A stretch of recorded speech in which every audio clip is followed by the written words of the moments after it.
Généralement, quand les personnes arrivent avec un tout petit peu, je dirais, de retard, on dit qu'ils ont été très occupés par ailleurs, ce qui est vrai, je le sais, mais je voudrais quand même les saluer et surtout les saluer de leur arrivée. Donc je sais que Arnaud Péricard est arrivé, je ne sais pas où il est. Arnaud, il est là. Maire de Saint-Germain-en-Laye. Également Olivier Delafère, qui est là. Sonia Bron, Bernard Debain, qui est le maire de Saint-Cyr-l'École. Marianne Duchesne, qui est là. Et puis Athanas Périfan, qui est là. Voilà, merci. Voilà, je vous ai laissé faire quelques balades au sein de plaisir, mais je voudrais vous parler aussi un peu de plaisir.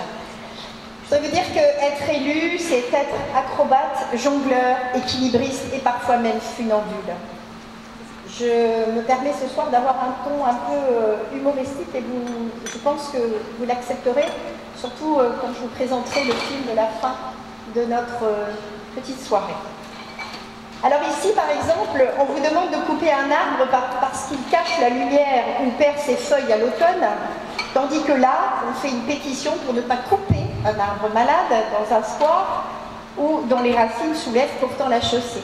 Ici, on vous demande plus de logements, tandis que là, on vous reproche de construire de nouveaux logements qui vont pourtant favoriser le parcours résidentiel. Alors n'entendez pas dans mes propos ni critiques ni reproches, bien au contraire, car c'est bien là le rôle d'élu de proximité. Toujours avec beaucoup de recul et toujours avec autant d'envie et de passion. Gouverner, c'est aussi prévoir, c'est proposer, c'est imaginer ce que la ville sera ou peut-être demain, après que vous fussiez partis. Se faire une certaine idée de sa ville, de l'ambition que l'on porte pour elle, avec ses habitants, et surtout faire œuvre de bon sens, ou comme disent nos amis québécois, de GBS, de gros bon sens.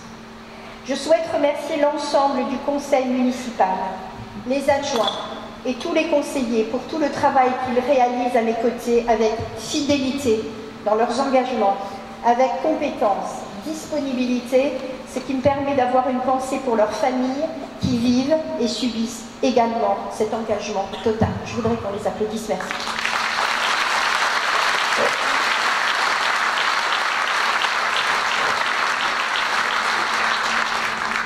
L'ambition que nous portons avec l'équipe municipale est faire de plaisir une ville moderne, une ville reconnue au sein d'une agglomération ambitieuse, n'est-ce pas, monsieur le Président?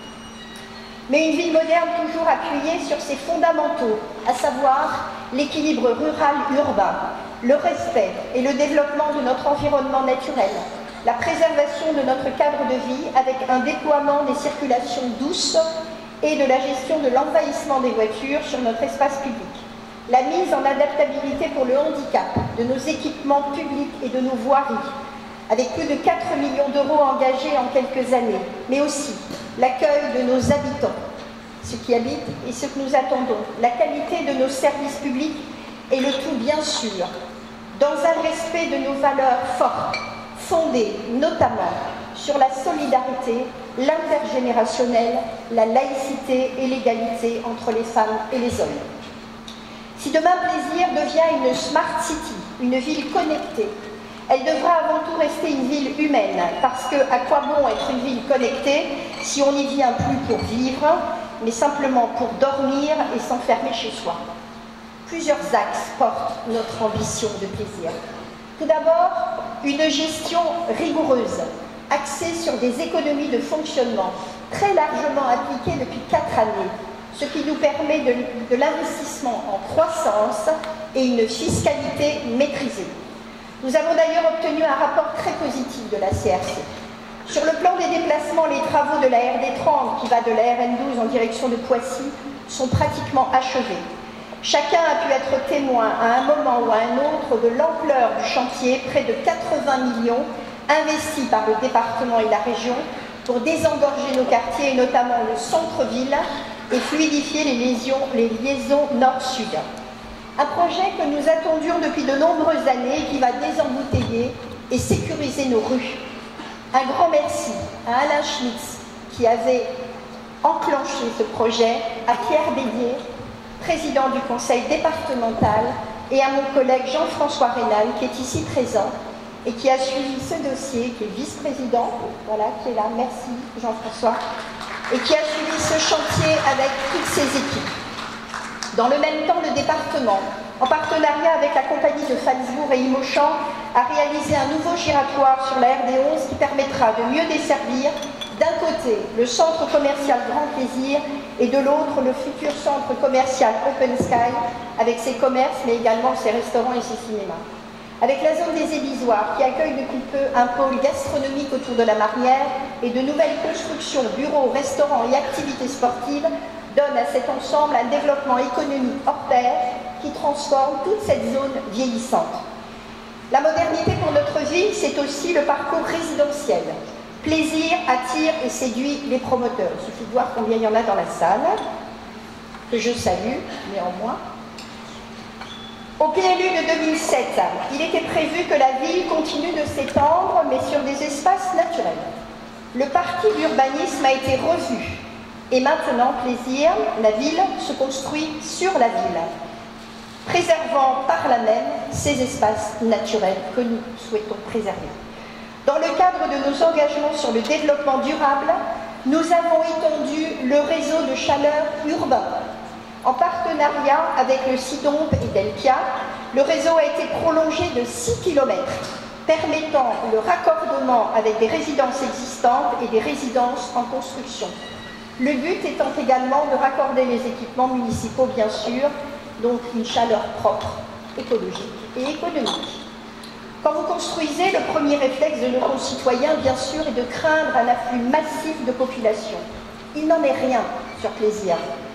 Ainsi, de 2008 à 2013, près de 700 logements ont été construits et pourtant la ville a perdu 465 habitants. Malgré toutes les constructions nouvelles entre le 1er janvier 2009 et le 1er janvier 2018, nous n'avons gagné que 318 habitants, dont une centaine entre 2017 et 2018. Les nouveaux logements qui voient le jour ne sortent pas de terre par hasard.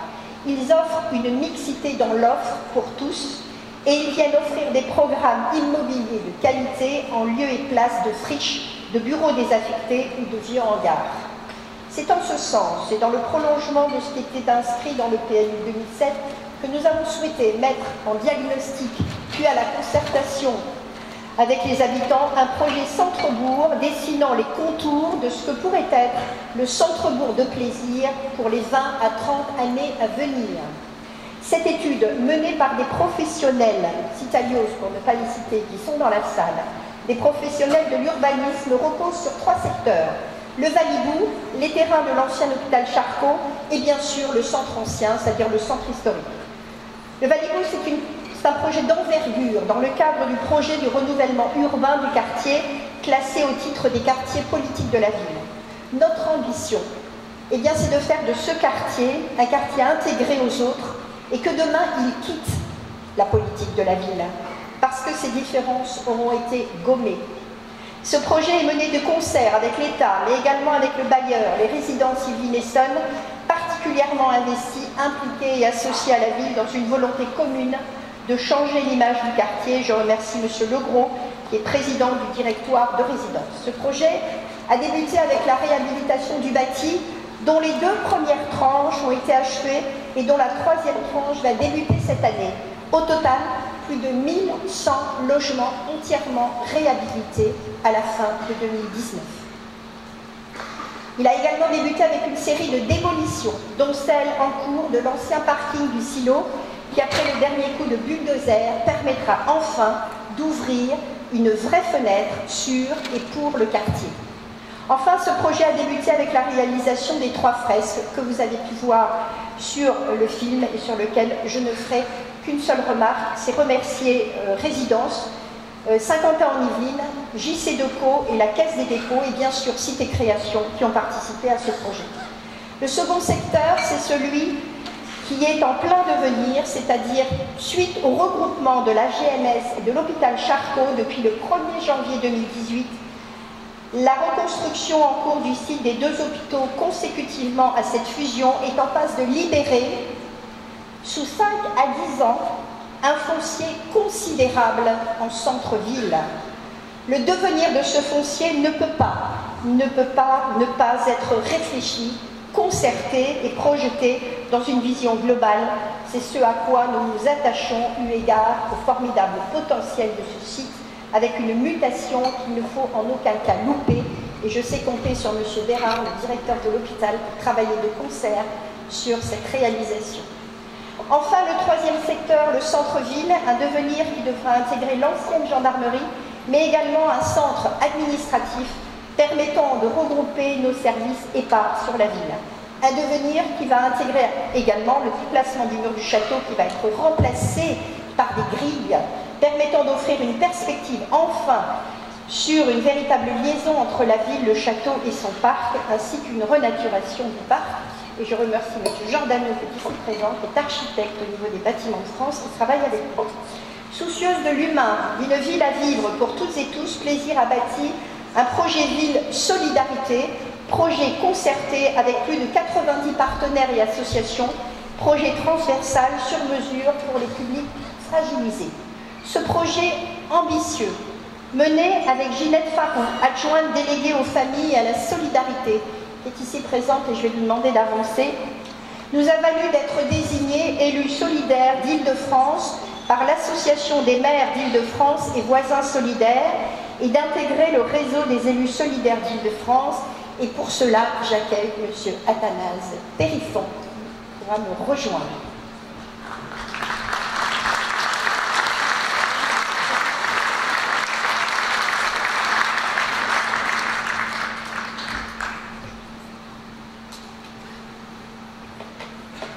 Monsieur le Président du Sénat, Madame la maire, chers collègues, Mesdames et Messieurs, je suis heureux et honoré de venir de Bruxelles pour venir vous rencontrer. Je me disais, quand je vois cette salle archi pleine, quand je vois tous ces élus, il faut qu'ils t'aiment pour être là. Je t'assure qu'il faut aussi t'aimer pour venir, car après Bruxelles, j'ai pris un scooter pour venir de Paris, 1 heure dans le froid, et j'ai à peine eu le temps de me réchauffer. Donc pardonnez-moi si mon élocution est un peu difficile. Je voudrais que je suis décoiffé. Merci, Marie-Jo. Alors je ne vais pas être long. Je me présente, je suis Athanase Périfond, je préside la Fédération Européenne des Solidarités. Et je voulais vous le dire, et je m'adresse à vous, Monsieur le Président du Sénat, et à toi, Marie-Jo, et à tous les élus, ce territoire sur lequel je viens aujourd'hui est un territoire européen sur lequel il y a beaucoup de générosité. Valérie Pécresse lançait il y a quelque temps le programme Région Solidaire. Pierre Bédier est en train de travailler, de réfléchir à un programme Département Solidaire. Tu as évoqué ce réseau francilien des élus solidaires qui rassemble des élus pour réfléchir à la manière de mobiliser chacun d'entre nous sur des sujets de solidarité. On se rend bien compte qu'on est dans un monde qui est un peu difficile. J'ai créé la fête des voisins il y a maintenant une vingtaine d'années, suite à un événement, un fait divers tragique. J'avais découvert une personne âgée qui était décédée depuis 4 mois dans son appartement. 4 mois, c'est pas les morts comme on les voit dans les séries américaines où ils sont tous très propres. 4 mois, c'est un corps en décomposition. Et on se rend compte qu'on est dans une société où à la fois il y a beaucoup d'isolement, de solitude, et pourtant, vous en avez été témoins ici, il y a des gisements de générosité. Comment la solidarité doit être l'affaire de tous? Vous vous rendez bien compte qu'on ne pourra pas mettre une assistante sociale derrière chaque personne âgée au moment de la canicule pour la faire boire. On se rend bien compte que l'institution qui fait un travail exemplaire, nos services sociaux dans les mairies, les départements, les territoires, l'État, on se rend bien compte que notre modèle social commence à avoir des difficultés. Et c'est tout l'enjeu, et je terminerai là-dessus, de vous dire, aujourd'hui la solidarité ne peut pas reposer que sur l'institution. Il y a de moins en moins d'argent, il y a de moins en moins de budgets sociaux, il y a de plus en plus de demandes. Et entre nous, ça fait 50 ans qu'on met des milliards d'euros sur le lien social. Il n'y a jamais dans notre pays autant d'isolement, de solitude, de défiance, de communautarisme. Ça veut dire qu'on a peut-être oublié quelque chose d'essentiel qui était l'être humain. Et pour moi, cette vision que porte la Fédération européenne, que porte l'Europe, que portent en fait toutes ces personnes qui sont ici, c'est de dire comment la solidarité peut reposer sur 3 piliers complémentaires. La famille, premier pilier de solidarité naturelle. Le deuxième pilier, la solidarité organisée, collective, les services sociaux, les départements, l'État. Le troisième pilier, les associations, elles sont nombreuses ici. Et le dernier pilier, cette solidarité de proximité. Voilà, vous êtes tous ici des voisins solidaires, ce lien social simple et léger, qui n'a pas aidé une femme enceinte à monter ses courses en tout cas sans la campagne, qui ne s'occupe pas d'une personne âgée au moment où il fait froid pour aller chercher ses médicaments, et que nous avons tous intérêt, et je m'adresse à mes collègues ici élus, on a tous intérêt à stimuler cette solidarité de proximité, on a tous intérêt à lever ces gisements de générosité qu'il y a chez les Français, qu'il y a ici, dans ce département, dans vos villes, parce que c'est comme ça qu'on sera plus efficace et c'est comme ça qu'on donnera du sens à nos politiques publiques, qu'on remettra l'humain au cœur de toute chose. J'avais dit que j'étais court, pardonnez-moi d'avoir été un peu bavard, mais maintenant je suis chaud après ce discours d'introduction et je vais donc dérouler mon discours d'1 heure et demie, c'est ce que tu m'avais dit. Non, pardon, c'était 1 minute 30. Je reprends un ton plus officiel, chère Marie-Jo, Madame le maire, en tant que président de la Fédération européenne des solidarités. C'est mieux dans ce sens-là, vous avez raison. Au nom de la Fédération européenne des solidarités de proximité, en partenariat avec l'Union européenne, je suis très heureux et très honoré de venir vous remettre, Madame le maire, aujourd'hui ce label européen Ville conviviale, ville solidaire. À travers ce label, c'est l'action que vous menez en tant que première magistrate de cette ville, avec votre adjointe en charge de la solidarité, de tout l'ensemble des élus, des services de votre cabinet. Ce label met aussi à l'honneur l'ensemble des associations qui sont très nombreuses à plaisir et qui font un travail remarquable, et l'ensemble des habitants, vous tous qui êtes présents ici, qui pour moi vous êtes, allez, lâchons le mot, les héros du civisme ordinaire. Vous ne faites pas la première page de Galop de Voici, vous ne faites pas le JT de 20h, mais peu importe, ce que vous faites au quotidien, une main tendue, un sourire, une écoute a de la valeur. Et c'est vous que je voudrais aussi mettre à l'honneur, que l'Union européenne voudrait mettre à l'honneur aujourd'hui. Ce label européen, seules quelques villes européennes l'ont reçu. J'en citerai quelques-unes: Lisbonne, Prague, Dublin, Munich, Vienne, Plaisir. Et chaque fois qu'une ville française est mise à l'honneur, je suis toujours très fier. Et quand je vous disais que ce territoire, ce département des Yvelines, cette région Île-de-France, ces villes et ces élus qui sont ici présents sont des gens généreux, Marie-Jo, tu as réussi à connecter ton cerveau et ton cœur, ce qui est une valeur de plus en plus difficile. Tu as un cœur gros comme ça, vous avez un maire d'une générosité. Allez, osons lâcher le mot, ce n'est pas un gros mot, c'est un maire qui vous aime. Voilà, c'est un maire qui vous aime, on l'a vu à travers les actions qu'elle mène. Alors, avant de remettre ce diplôme, un dernier conseil que je m'adresse à vous, gardez-la très longtemps.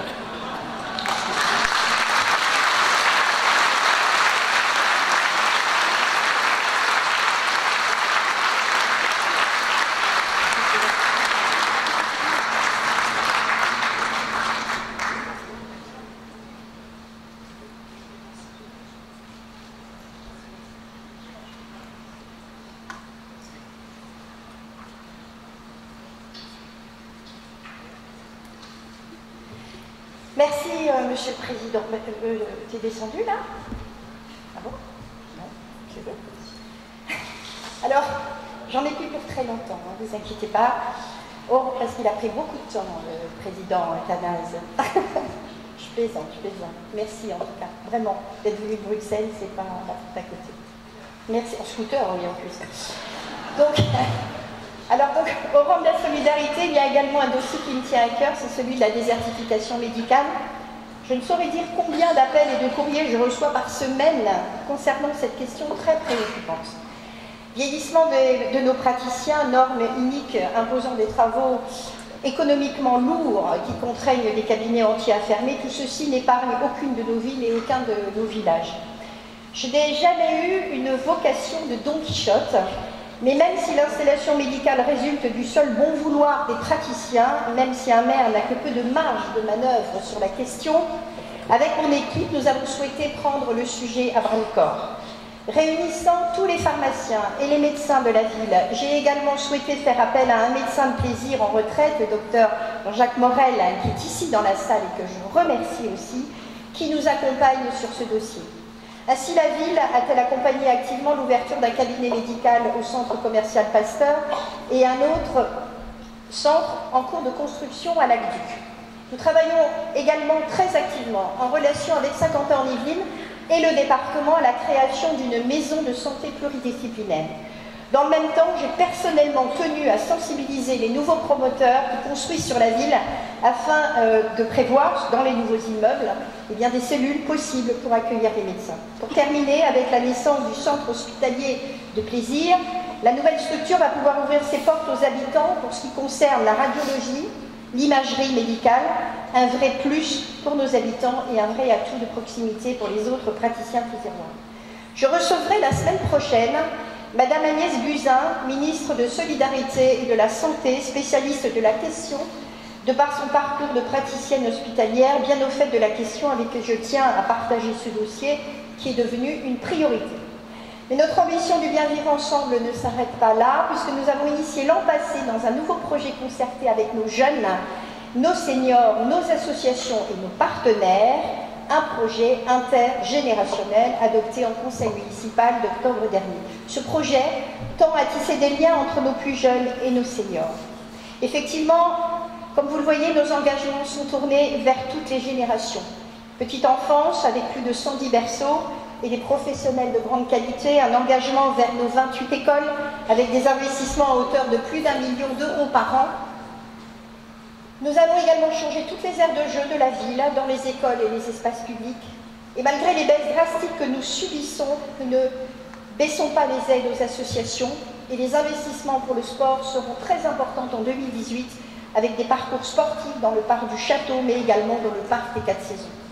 Pour les seniors, vous l'avez vu aussi à l'image, la Maison Rousseau a été remise à neuf avec l'installation d'un ascenseur et la qualité de notre maintien à domicile est une aide fondamentale pour nos grands aînés. Et puis, le dernier engagement, c'est le projet Égalité Femmes-Hommes.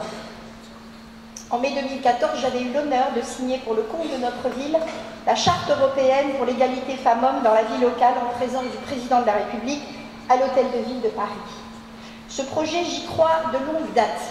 Non pas parce que je suis une femme, non pas parce que je suis une féministe, non pas parce que la loi nous y oblige, non pas parce que je céderai à un phénomène de mode dans l'air du temps, mais tout simplement parce qu'il s'agit pour moi d'un projet naturel et légitime qui résulte d'une conviction profonde et qui doit aider à dépasser les postures et les stéréotypes. Plaisir se tarde et est particulièrement fier depuis 2 ans d'avoir vu naître une section féminine au Plaisir Rugby Club ainsi qu'au football. Eh bien, je remercie messieurs les présidents qui avaient initié ces sections féminines. L'égalité passe aussi par là. Enfin, le dernier projet qui me tient à cœur et duquel l'égalité femmes-hommes ne sera pas absente, c'est le projet de territoire de notre agglomération dont la responsabilité m'a été confiée à notre entrée dans la communauté d'agglomération de Saint-Quentin. Nous naviguons à 12 sur la nouvelle communauté de ski. Il faut apprendre à se faire confiance, à se connaître, à travailler ensemble. Et quoi de mieux que d'élaborer un projet de territoire partagé pour mener à bien ce travail? C'est le travail dans lequel je me suis investie au sein de l'agglomération et que je souhaite développer avec mes collègues maires des 11 autres villes qui sont ici pour certains, pour beaucoup même, avec les élus de l'agglo, avec le conseil de développement, avec les Saint-Quentinois et notamment les plus jeunes d'entre eux que nous avons rencontrés dans les lycées, universités ou grandes écoles. Ce projet en cours de finalisation devrait vous être présenté au printemps prochain. Je remercie mes collègues élus qui nous font confiance. Merci au président de Saint-Quentin-en-Yvelines, au président du Codeski, M. Fouché, qui est ici dans la salle, et ses membres du Codeski. Et un grand merci aux équipes aussi de Saint-Quentin qui m'accompagnent et qui sont aussi dans la salle avec efficacité et pragmatisme sur ce dossier. En conclusion, toute cette ambition pour plaisir n'est possible qu'avec une collaboration étroite et une reconnaissance sincère avec les associations, les commerces de proximité, les artisans, les entreprises et tous les partenaires de notre ville dont nous sommes si fiers. Ils savent, vous savez, que vous pouvez compter sur nous. Merci à tous de votre confiance et de votre collaboration. Et je ne terminerai pas ce discours sans présenter mes remerciements également à tous les agents de notre ville qui œuvrent au quotidien pour nos concitoyens. Avant de véritablement conclure et de vous laisser la possibilité d'aller vers les buffets, je vais passer la parole à Madame la députée, si elle le souhaite, bien sûr. Je serai ravie. Madame la députée et ensuite Monsieur Gérard Larcher, et après je reviendrai vous dire 2-3 petites choses, mais très rapides. Madame la députée, Madame Florence Bronzé.